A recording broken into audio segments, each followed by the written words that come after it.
Meskipun terhenti di babak semifinal Uber Cup 2022, namun prestasi atlet bulu tangkis Indonesia harus terus kita apresiasi. Dukungan juga terus kita berikan dengan harapannya atlet muda Indonesia ini bisa makin mencetak prestasi lagi secara konsisten. Sudah terhubung melalui Zoom dengan Pak Daryadi yang merupakan CEO dan juga founder dari majalah Bulu Tangkis. Selamat malam, Pak. Selamat malam Mbak Maifri, apa kabar? Alhamdulillah sehat, terima kasih banyak Pak Daryadi sudah berkenan malam ini ngobrol dengan CNN Indonesia Connected. Sebelumnya pasti sudah menyaksikan juga pertandingan-pertandingan terutama atlet kita di Uber Cup 2022. Kita berikan apresiasi termasuk bagi atlet-atlet muda yang di sana.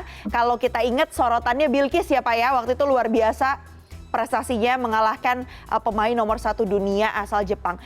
Kalau melihat kondisi seperti ini, apa sih Pak yang bisa kita evaluasi dari jalannya Uber Cup 2022?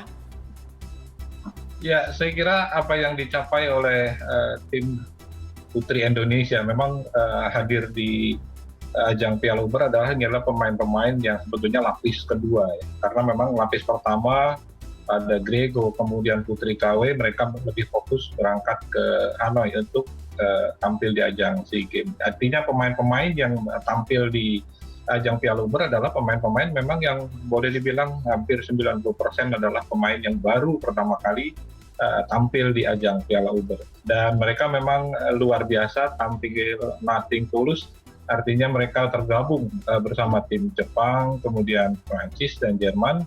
Di luar dugaan mereka bisa mengalahkan tim Prancis dan Jerman.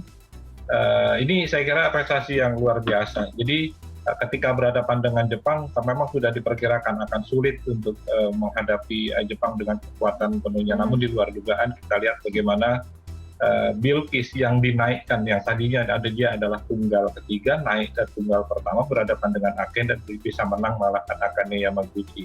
Tentu ini seperti menutup kekalahan 1-4 ya dari yang kita dapat dari Jepang, karena memang prestasi yang dicapai oleh Bilkis boleh dibilang menjadi catatan yang luar biasa. Dan walaupun memang tetap tidak mampu mengantar Indonesia untuk melaju ke semifinal, tapi memang target ataupun pencapaian di perempat final saya kira ini adalah sebuah hal yang luar biasa, terutama buat para pemain yang memang tampil boleh dibilang baru pertama kali, karena memang mereka boleh dibilang minim sekali dengan pengalaman. Dan peringkat mereka kan boleh dibilang jauh semua. Paling tinggi kan Komang, peringkatnya 203, kemudian Bilkis 303. Artinya jauh sekali dibandingkan dengan katakanlah pemain-pemain dari Jepang, dari Tiongkok yang rata-rata adalah menurunkan pemain utama. Ini kesempatan berharga pastinya buat Bilkis, Komang, Aisyah ya, mereka bisa tampil di event ini. Karena kalau tidak di event seperti Piala Uber ini, mereka boleh dibilang hampir tidak mungkin ketemu dengan Akane, ketemu dengan Chen Yufei, ataupun ketemu dengan karena peringkat mereka tidak memungkinkan untuk mereka untuk bisa tampil di turnamen level tinggi. Paling tidak kan kalau untuk main berhadapan dengan Akane itu minimal setidaknya di turnamen-turnamen level super 300, 500, 750 atau 1000.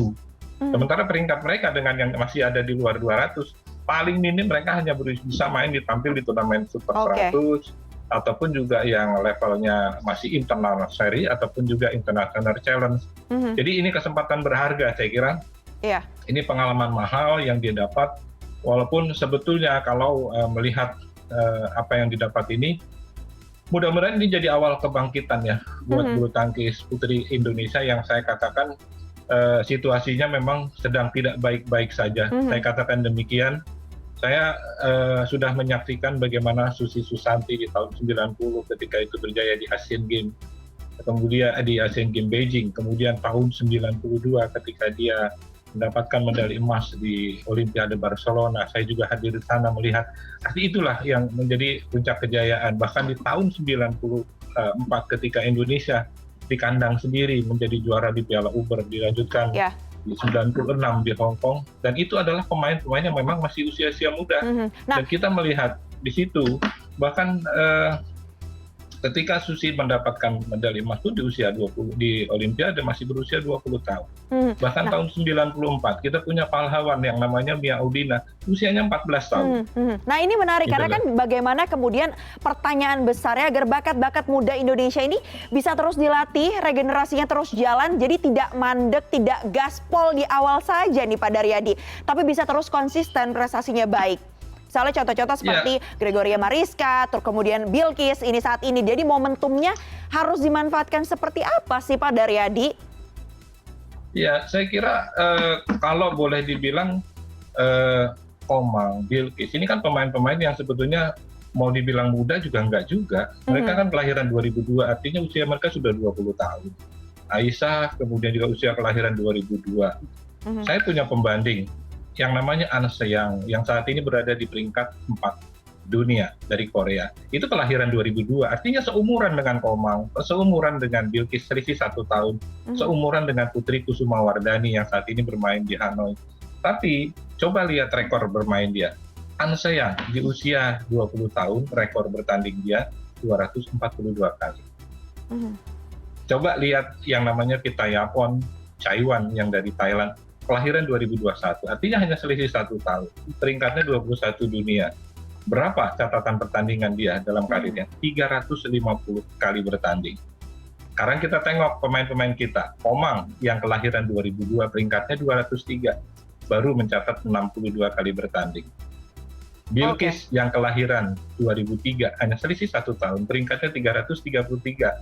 Baru bertanding 48 kali. Baik. Atau Aisyah, kelahiran 2002, baru mencatat 79 kali tanding.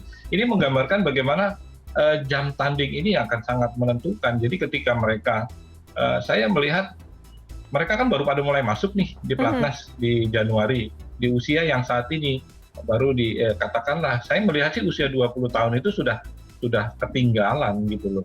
Ayo kita flashback ketika zaman Mia Udina tahun 94, dia menjadi pemain Indonesia yang mengantarkan gelar juara di Piala Uber, mengalahkan Zhang Ning waktu itu di usia 14 tahun. Berapa usia dia ketika mulai ditempa? Kan nggak mungkin usia dia baru tahun itu juga ditempa. Artinya benar-benar dari umur 13-12 tahun pun dia sudah benar-benar ditempa dengan baik, diberikan kesempatan bertanding yang banyak. Dan inilah yang tentunya menjadi PR kita buat PBSI juga, bagaimana pemain ini memang harus diberikan kesempatan bertanding yang banyak. Tapi itu kan juga membutuhkan investasi. Artinya ujung-ujungnya adalah biaya. Karena untuk memberangkatkan, coba kalau kita lihat yang namanya Ratchanok Intanon, flashback ketika tahun 2009 dia menjadi juara dunia junior di usia 14 tahun. Padahal kejuaraan dunia junior itu untuk anak-anak 19 tahun. Dia 14 tahun menjadi juara. Tapi ketika di usia 14 tahun dia menjadi juara, langsung fokus. Setahun dia bisa main sampai minimal 18 sampai 20 turnamen. Nah, anak-anak kita ini bermain itu nggak lebih dari 5 turnamen setahun. Jadi bayangkan bagaimana perkembangannya ketika pemain-pemain ini dengan jam terbang yang minim bisa ngejar pemain-pemain. Padahal kalau kita nonton pertandingannya, nggak jauh beda banget kok kualitasnya. Artinya ngelawan gitu lah anak-anak kita, walaupun secara peringkat, iya kan, bahkan Bilkis pun bisa mengalahkan Akane. Itu menandakan ini pemain peringkat 333 loh. Ternyata nggak gampang Akane ngelawan Bilkis dan terbalik malah kalah. Ya, artinya ini adalah yang sempat jadi kekhawatiran, sempat juga kemarin bincang juga dengan ayahnya Bilkis, Joko Supriyanto juga salah satu bintang bulu tangkis Indonesia tahun 90-an. Betul. Yang kekhawatiran beliau sangat wajar.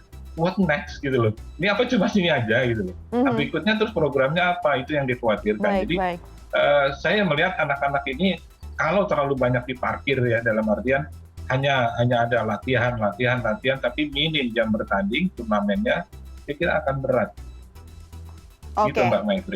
Baik. Kata kuncinya adalah memberikan ruang sebesar-besarnya untuk bisa terus punya jam tanding yang tinggi. Karena kalau bertanding itu nggak cuma melatih skill aja ya Pak ya, tapi mentalnya juga terlatih di sana. Bagaimana menghadapi lawan. Dalam hal ini kita lihat aja contohnya Bilkis, di situ dia mampu dengan peringkatnya saat ini melawan peringkat 1 dunia gitu ya, Akane. Dan semuanya itu bisa terjadi hanya lewat pemberian ruang bagi para atlet ini untuk bisa bertanding bertanding lebih banyak lagi setiap tahunnya, setiap saat begitu ya. Baik, terima kasih banyak Pak Daryadi sudah bergabung bersama kami malam hari ini di CNN Indonesia Connected. Next time kita akan ngobrol-ngobrol lagi dan kita berharap juga prestasi luar biasa terus bisa dicetak oleh para atlet muda kebanggaan Indonesia. Terima kasih Pak, selamat malam. Selamat malam Mbak Maifri.